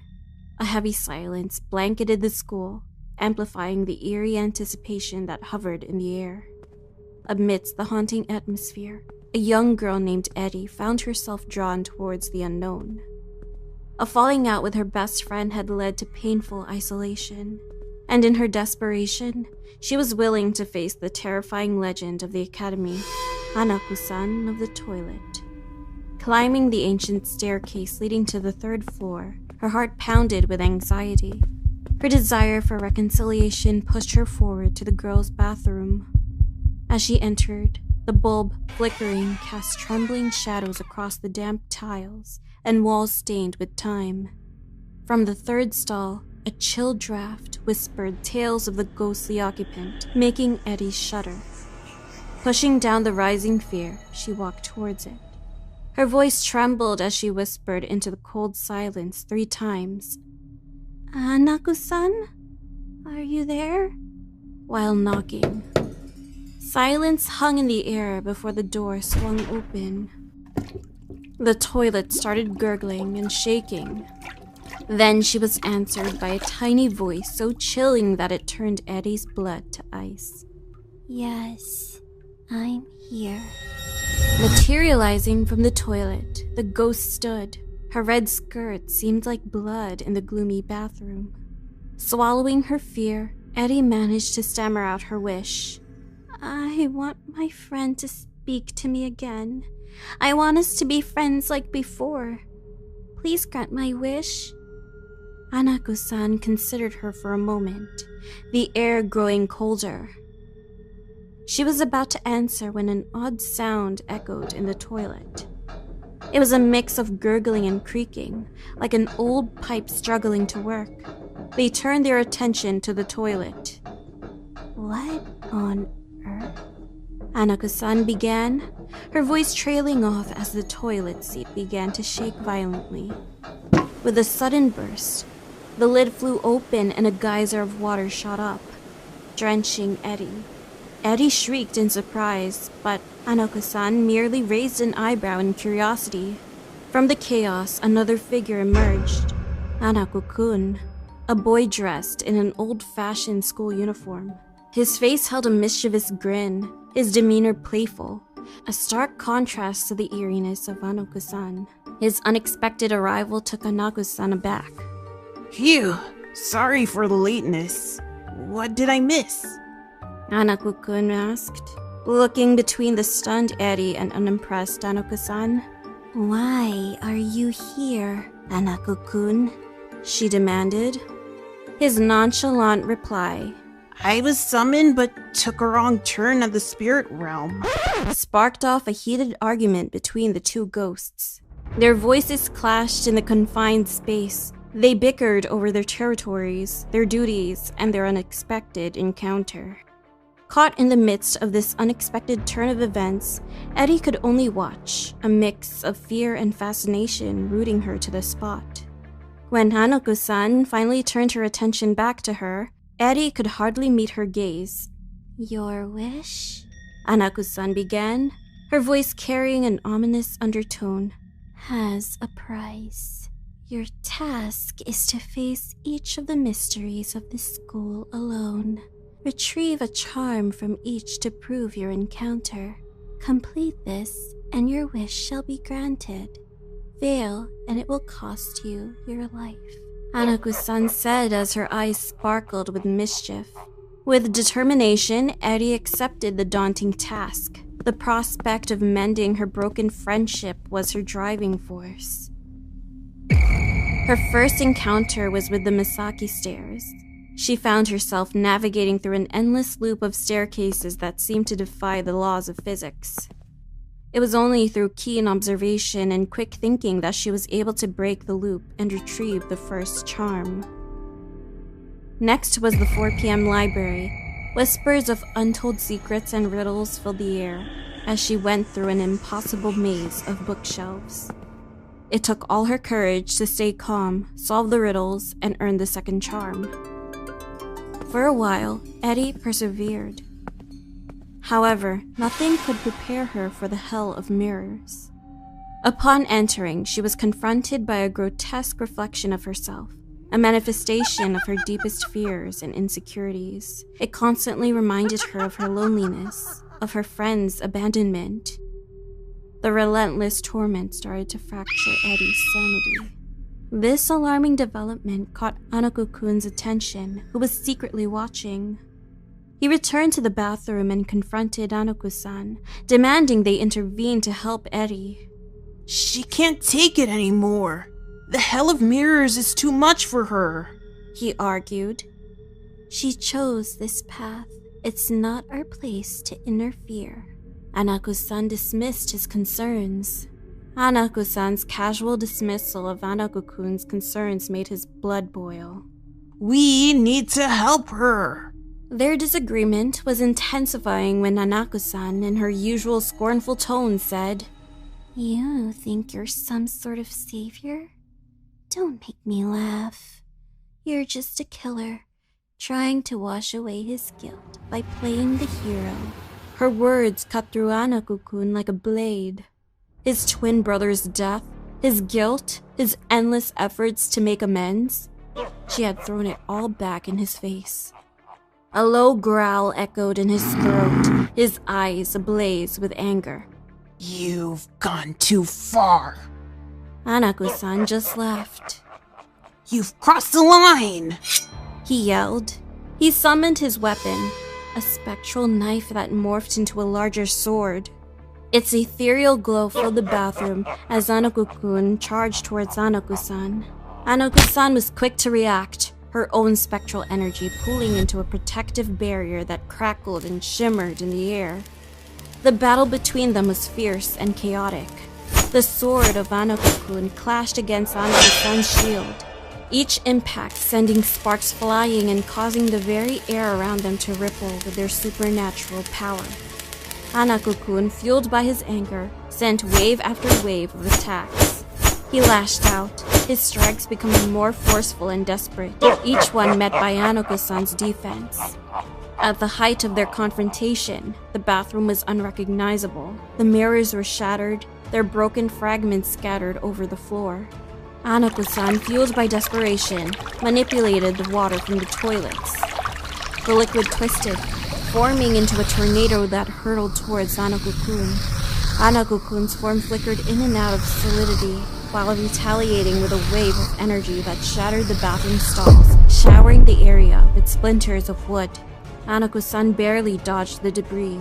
Suddenly, a shrill scream pierced through the chaos of their battle. Both Hanako Kun and Hanako-san froze, the terrifying cry reverberating through the bathroom. Without a word, they stopped their fight and rushed towards the source, only to find Eddie's lifeless body sprawled on the floor. The sight of the lifeless girl brought a wave of regret that washed over Hanako-san. I didn't want this, she confessed quietly, her voice echoing hauntingly in the room. I merely wanted her to understand the reality of friendship. Hanako Kun stared at her, confused. What are you talking about? I, too, once had a friend in this school, she revealed, her spectral eyes distant. But as she grew older, she forgot about me, about our friendship. It was a harsh lesson that friendships don't always last. The confession hung heavily in the air. He knew the pain of being forgotten, left behind by the relentless march of time. Slowly, he reached out and placed a hand on her shoulder. You're not alone anymore. With a surprised look, Hanako-san turned to face him. The shared understanding sparked an unlikely alliance, born from the shared guilt and the resolve to prevent any more students from meeting a fate like Eddie's. Next time, Hanako Kun declared, a glimmer of hope in his eyes. We'll make sure to guide them better. Together. Their decision marked the start of a new partnership. The school bathroom, once the site of their heated battle, became the symbol of their shared commitment. As the guardians of the school, Hanako Kun and Hanako-san vowed to guide their summoners together.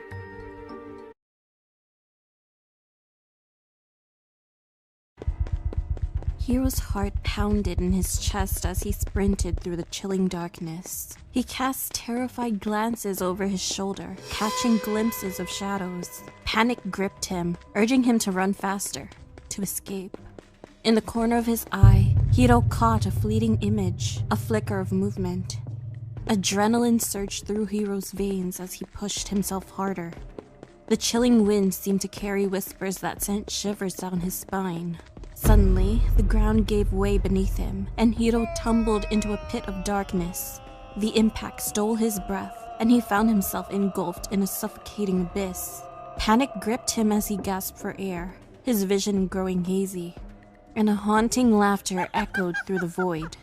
With a jolt, Hiro's eyes flew open, his body drenched in a cold sweat as his hands instinctively flew to his neck.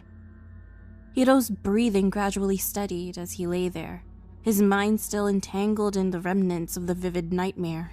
Reality seeped in. He found himself in an unfamiliar room, the cozy quarters of a small inn. Slowly, his memories flooded back in, and he recalled that he was backpacking through Asia. He remembered that he had sought refuge here for the night. Shrugging off the remnants of the nightmare, Hiro swung his legs over the edge of the bed and rose to his feet. He decided to embrace the morning and wander through the village. As he approached the inn's entrance, the concierge greeted him with a nod and a warm smile. Stepping into the morning air, Hiro inhaled deeply, the scent of blooming flowers mingling with the cool breeze. He passed by locals, attractive faces that seemed to erase the lingering unease of his dream. Entering a small restaurant, Hiro found a friendly waitress who took his order with a smile that seemed to radiate warmth. After a hearty breakfast, Hiro stepped back onto the village's cobblestone streets. He glanced around, the realization gradually dawning on him as he exchanged nods and greetings with the villagers. They were all women. A peculiar sensation tingled at the back of his mind, and a growing sense of being watched made him uncomfortable. As Hiro ventured further, the friendly gazes began to shift. The once welcoming expressions turned into cold, disdainful stares that followed him. Hiro felt like an intruder in a world that was not his own.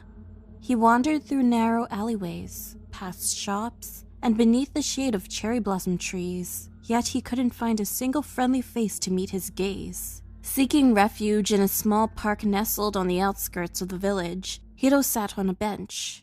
He gazed out at the serene landscape, his mind a whirlwind of confusion and apprehension. The events of the past few hours were as puzzling as they were unsettling, and he found himself yearning for an escape from the tense atmosphere. As Hiro pondered his next move, a voice, gentle and welcoming, cut through his thoughts. He looked up to find a woman around his age standing there, Her eyes held a warmth that was a stark contrast to the unfriendly stares he had encountered earlier.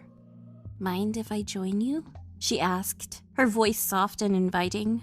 Hiro nodded, his curiosity piqued. "Of course, please." They fell into an easy conversation. She shared stories about the village, its history, its traditions, and the tight-knit community that resided there. Hiro, in turn, opened up about his own travels, sharing snippets of his adventures across Asia. As the hours passed, their camaraderie deepened, and before Hiro knew it, they were heading to a local eatery for lunch. Eyes watched with a mixture of intrigue and surprise as they walked together. The woman's presence seemed to command respect, her smile eliciting nods and greetings from those they passed. Over lunch, Hiro couldn't help but notice the way the villagers reacted to her. It was clear that she held a special place in their community. Through their conversation, Hiro learned more about the woman's role within the village, her dedication to preserving its traditions. As lunch concluded, Hiro and the woman continued to walk through the village, talking effortlessly. As the sun began its descent, Hiro and the woman reached a crossroads. The impending parting seemed to carry a tinge of disappointment, yet Hiro knew he had gained a valuable ally. Just before they went their separate ways, the woman's gaze held his for a moment. She leaned in and planted a soft kiss on Hiro's lips. The touch of her lips sent a shockwave of surprise through him. With a smile, she murmured, "You have no idea how lonely it's been, not having men around." Hiro's heart raced as he absorbed her words. He sensed an unspoken invitation in her gaze, a longing. Hiro found himself saying, "If you'd like, we could spend more time together. I have a room in the inn." Her smile deepened. "I'd like that," she replied. Hiro's heart pounded as he watched her walk away. The evening air was charged with anticipation as Hiro prepared for the night ahead. His thoughts were consumed by the woman he had met, a connection that felt like a dream. Hiro waited in his room, his pulse quickened with every passing minute. But as the hours stretched on, hope began to grow impatient. The evening slipped away into the embrace of darkness. Yet, she didn't come. Frustration simmered within Hiro. He cursed under his breath. With an exasperated sigh, he fell onto the bed, cursing the woman and the village that seemed to thrive on secrets and manipulation. Soon his resentment was replaced with exhaustion. He drifted into an uneasy sleep. In the dead of the night, Hiro's slumber was shattered by eerie sounds, creaks, whispers, and the distant rustling of fabric. His eyes snapped open, and he turned on the lights. The room was empty, but his windows were wide open. His senses were on high alert as he listened to the sounds that seemed to reverberate through the inn. Driven by curiosity, Hiro swung his legs over the edge of the bed and crept toward the door. The noises seemed to lead him. Hiro's heart raced as he navigated the inn's hallways. Fear gnawed at his insides, yet he pressed on, compelled by a force he couldn't comprehend. A shiver coursed through him as he turned a corner, and there, bathed in darkness, stood a figure, the woman he had met.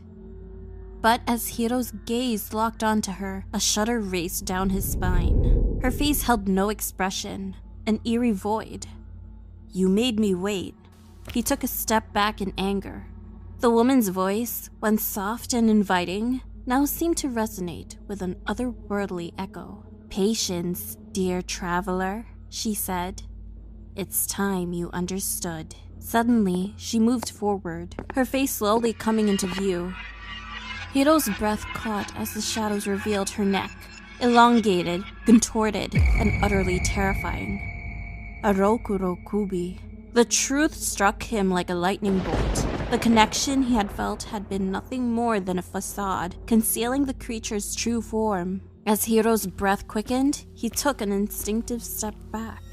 His gaze remained locked on the once familiar face, now contorted into a horrifying visage. With a chilling roar, the Rokurokubi's elongated neck surged forward, snaking through the air. Hiro staggered backward, his mind racing for a means of escape. The woman's voice, once soothing, now reverberated with a malevolence that sent shivers down Hiro's spine. "You are not welcome here," she hissed, the words dripping with venom. In an instant, the woman twisted into something nightmarish, her features distorting into an embodiment of horror that defied the limits of reality. With a surge of terror, Hiro attempted to back away, but his retreat was cut short by the advancing figure. The Rokurokubi's elongated neck snaked toward him, its approach relentless. In a desperate bid for escape, Hiro turned and fled toward the village. But he was confronted by an unsettling sight. All the women of the village had gathered, holding hands, forming an impenetrable barrier that blocked his path. With his heart racing, Hiro's instincts kicked in, and he attempted to push his way through the crowd. But the women held their ground. The Rokurokubi's presence loomed behind him, laughing. As his struggles grew more desperate, her long neck wrapped around his throat. Darkness began to claim his vision, his struggles growing weaker as the creature's grip intensified. In his peripheral vision, the women of the village stood, laughing. And then, in a grotesque twist that sent a fresh wave of terror coursing through him, the Rokurokubi opened her mouth wide, revealing sharp fangs. As her teeth sunk into his neck, an agonized gasp escaped Hiro's lips, his vision flickering as a surge of searing pain engulfed him. Darkness enveloped him, the taste of fate's cruel game bittersweet on his lips. The village, a boundary between dream and nightmare, ensnared him in its unforgiving grip.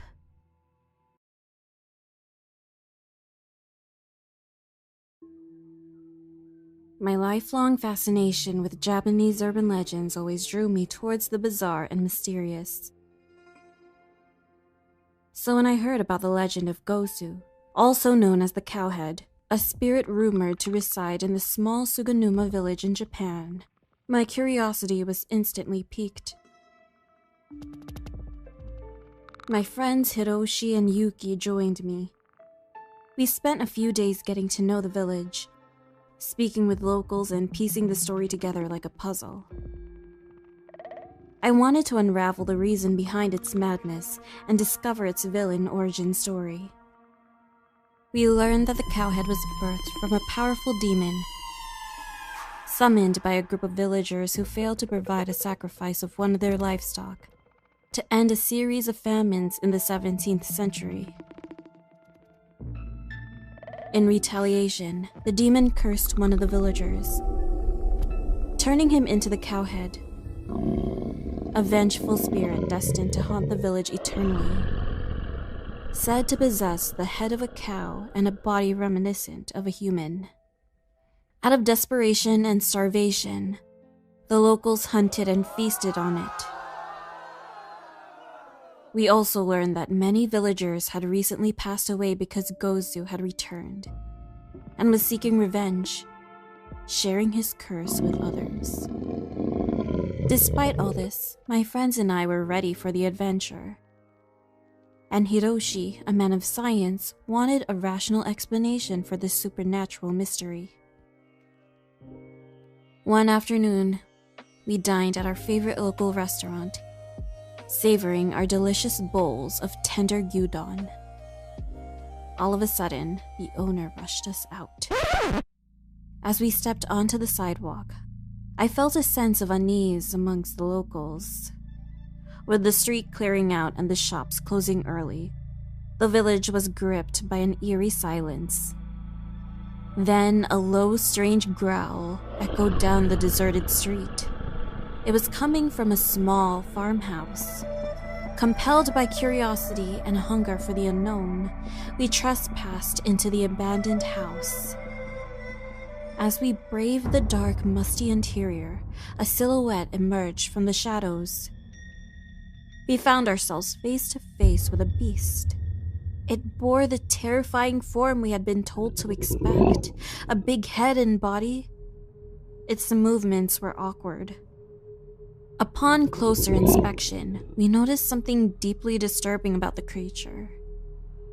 Its skin was pale and stretched tightly over its skeletal frame. Its eyes were devoid of the supernatural malevolence we expected from a vengeful spirit, replaced instead with an expression of vacant confusion. It produced pitiful low moans that were more reminiscent of someone in pain than a malevolent spirit. Its erratic behavior suggested a lack of control, possibly a symptom of advanced neurological degeneration. Hiroshi recognized these symptoms. They closely resembled the final stages of bovine spongiform encephalopathy, more commonly known as mad cow disease, which had been known to cross species barriers and affect humans. As we examined the creature closer, we noticed its visage held more sickness than wickedness. The unfortunate creature was not the dreaded Cowhead, but a victim of a terrible disease that was ravaging the local farming community. This realization offered a moment of relief. Laughing nervously, Hiroshi and Yuki mimicked the creature's moans and mood as we exited the house to warn the locals about their contaminated meat, oblivious to the horror awaiting us. The streets were empty, and a foreboding sense of doom hung in the air. The quiet night was broken by the sound of hooves. Emerging from the shadows was a terrifying sight. It was a creature with a disproportionately large head adorned with 2 imposing horns and eerie glowing eyes that radiated malice, and holding a butcher knife. Its muscular human-like body, covered in coarse dark fur, lent an intimidating air to its already monstrous form. It started bellowing in anger. It was clear we weren't welcome. It lowered its head and pointed its horns towards us, and scraped the ground with its hooves, further signaling its agitation and readiness to charge. It fixated on Hiroshi first, and a chase ensued. I managed to run and find refuge in a dumpster, but my friends weren't as fortunate. One by one, their screams echoed in the night. The Cowhead's attack was as unique and terrifying as the creature itself. It possessed a deadly combination of supernatural speed, agility, and strength. Its primary form of assault was its chillingly powerful voice. It unleashed an unearthly bellow that shattered the windows and disoriented its victims. I watched as this sonic attack left my friends stunned and vulnerable. It used its large, powerful skull to headbutt Hiroshi first. Hiroshi fell to the ground. Then Gozu struck him with his large knife, chopping until all that was left was a pile of mush. Then it turned to Yuki, who was trying to flee, but was cornered. Despite its massive form, the Cowhead navigated through the dark with ease. It used its sharp and deadly horns to pierce through him with a swift and powerful strike. It trampled him, running back and forth in anger until his body became ground-up meat. Then it huffed and puffed and walked away from what was left of them. Traumatized and alone, I stayed in my hiding spot until morning, quiet and trying not to hurl. I finally emerged from my hiding place and fled the village. I attempted to return to normalcy, but I knew I wasn't safe. It was just the beginning of my ultimate demise. In the weeks that followed my escape from Suganuma, I began to suffer from insomnia. My nights haunted by the terrifying vision of the Cowhead and the gruesome fate of Hiroshi and Yuki. During the day, I couldn't shake off the constant anxiety and depression. I was a prisoner in my own home and mind, captive to the terrifying events of that fateful night. Slowly but surely, I started noticing the onset of physical symptoms. I was constantly dizzy and weak, the room spinning around me as I tried to navigate even the most mundane tasks. My appetite vanished, and I found myself wasting away, a shell of the person I once was. It wasn't long before the tremors set in. At first, it was just my hands, but soon my entire body shook with uncontrollable convulsions. In the rare moments of lucidity, I realized the horrifying truth.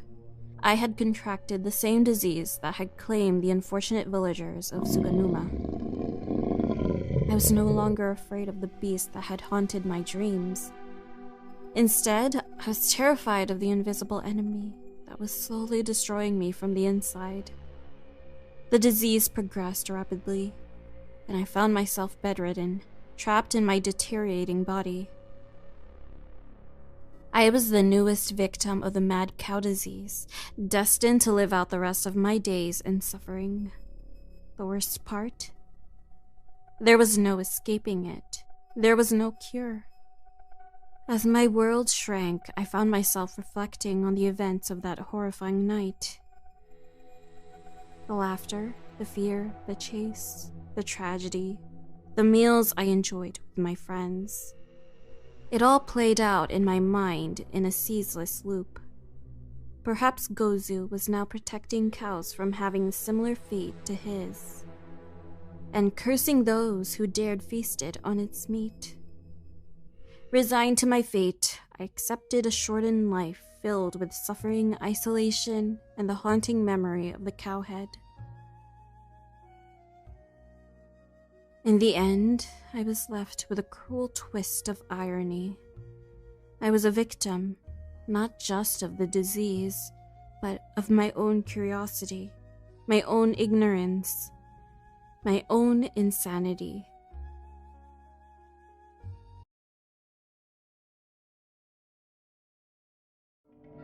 The elevator descended with terrifying speed, hurtling Min into the abyss of darkness. His heart pounded in his chest, and terror gripped him. In that moment, he knew they should have never played the elevator game. The echoes of his own screams filled the confined space as the elevator plunged further into the depths of the unknown. It was a night like any other. Min, Chu, and Yoon, lifelong friends seeking an adventure to break the monotony, found themselves searching for something different to do.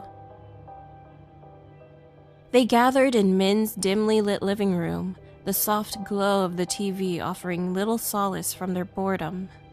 Min broke the silence. "Guys, we can't spend every night like this. We need something exciting." Chu, the thrill seeker, grinned. "You're right, Min. Let's make tonight memorable."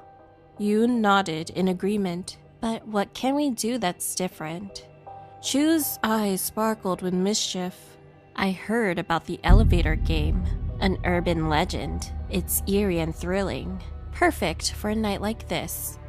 Min and Yoon exchanged skeptical glances, but curiosity prevailed. They reluctantly agreed to give the elevator game a try. Their chosen location was the town's long-abandoned, ominous skyscraper known as the Tower of Shadows. With 10 floors of haunting history, it had earned a reputation that kept locals at a distance. As the clock neared midnight, they stood before the building's entrance, leaves rustling around them. Min hesitated, gazing up at the looming structure. "Are you sure this is the right place?" Chu, unfazed, checked her notes and nodded. "Positive. The Tower of Shadows is ideal for the elevator game." Trepidation hung in the air as they ventured inside. The lobby was filled with dust-covered furniture, shattered glass, and an unsettling stillness greeted them. Approaching the old elevator, its once polished brass doors now tarnished, Chu turned to her friends. "You know, I forgot to mention something important. Only one person can be in the elevator at a time. I've written down the rules for each of you." She handed a piece of paper to Min and another to Yoon, explaining, "I'll go first to prove that it's not too bad." Min and Yoon exchanged worried glances as Chu entered the elevator, a big grin on her face. She pressed the first button, and with a sense of anticipation, the elevator began its ascent. 15 agonizing minutes passed as Min and Yoon waited anxiously. Then, to their relief, the elevator descended, and Chu emerged with a huge grin on her face. It was incredible, so thrilling. Yoon couldn't help but ask, "Did you see the woman on the 5th floor?" Chu's smile never wavered as she replied, "No, I didn't see anything like that. It was just a wild ride." Encouraged by Chu's experience, Min decided to go next. Chu turned to him. "Remember the rules. Floors 4, 2, 6, 2, 10, 5, and finally 1. The elevator doors creaked open, revealing a dimly lit interior. Min stepped inside, clutching the piece of paper with the rules tightly. His heart was pounding as he pressed the first button. Chu and Yoon watched as the elevator doors closed, and it began its ascent. Floor 4 arrived, but Min stayed put, resisting the urge to exit. He pressed the button for the 2nd floor. The elevator descended, and the air grew colder. He reached the 2nd floor and stayed on, pushing the button for the 6th floor. Floor 6 greeted him with a haunting melody, its walls adorned with disturbing paintings. The whispers grew louder, but he pressed on, reaching for the button labeled 2. Immediately, the elevator continued its journey to the 2nd floor. He wasted no time once it stopped, and pressed the button for the 10th floor. Now, he was on his way to the 10th floor, and a chilling anticipation filled the elevator. When he arrived at the 10th floor, he pressed the button for the 5th floor. As the elevator descended, dread coursed through him. On the 5th floor, the doors opened to reveal a woman. Her appearance was an unsettling blend of the ordinary and evil. Her skin was gray and clammy, as if it hadn't seen sunlight in centuries. Strands of long jet black hair hung in greasy tangles around her face. But it was her eyes that sent a shiver down Min's spine. They were large and devoid of color, like twin pools of inky darkness. Min, unable to resist the urge to confront the woman, turned to her and said, his voice trembling, "Who are you?" The woman's lips curled into a sinister smile, revealing rows of needle-sharp teeth that glistened. Her fingers, each ending in a long, pointed nail, twitched with anticipation. The woman's eyes gleamed with malevolence as she hissed, "You shouldn't have asked." In that moment, the air grew thicker with darkness, and the elevator's lights flickered ominously. The doors slammed shut, and the elevator began to malfunction in terrifying ways. The floors beneath Min's feet tilted at an angle, making it nearly impossible to maintain his balance. The walls seemed to close in, the space growing increasingly claustrophobic. As the elevator malfunctioned, Min's panic intensified. He desperately pressed the buttons, but they remained unresponsive. The woman's twisted laughter echoed through the confined space, drowning out Min's cries for help. The elevator began to descend rapidly. Min panicked and screamed, and the elevator plummeted into the abyss. The woman's twisted laughter echoed through the confined space as he descended into the unknown. Panic coursed through Min, and he desperately pressed the emergency button, but it remained unresponsive. The elevator descended further and further, the air growing colder and the darkness more oppressive. Suddenly, with a spine-chilling jolt, the elevator came to a screeching halt. The lights flickered and then went out entirely, plunging him into absolute darkness. The silence was broken only by the sound of his frantic breathing. For what felt like an eternity, he remained trapped in the pitch-black elevator, suspended in an unknown void. Then the lights started flickering back to life. The woman had vanished, but her presence still lingered. Her laughter had ceased, leaving behind a chill that seemed to whisper promises of eternal suffering. Then, just as abruptly as it had stopped, the elevator began to ascend, passing floor after floor. He had no idea where he was headed or what awaited him when he reached his destination. Finally, the elevator came to a halt once more. The doors slowly creaked open, revealing an other world. Everything was bathed in a sickly red glow. He had no choice but to venture out of the elevator and into the surreal realm as the elevator was stuck there. Min saw twisted buildings with shattered windows, their walls oozing with a dark liquid that resembled blood. The ground itself was streaked with crimson, giving the impression of a gruesome slaughterhouse. The air was thick with the metallic stench of blood, and anguished, terrified screams echoed all around him. The eerie silence was broken only by the distant, mournful wails of the damned, of those who had ventured into this cursed place and found no escape. In the distance, Min saw a bright red cross glowing. Then, without warning, a deformed, tormented figure leaped out from behind a crumbling building. Its limbs were elongated and contorted, his eyes hollow and filled with despair. The figure let out a painful scream that pierced the air, a sound of pure torment and agony. It took one more look at Min before fleeing into the shadows. Min's surroundings were unlike anything he had ever imagined.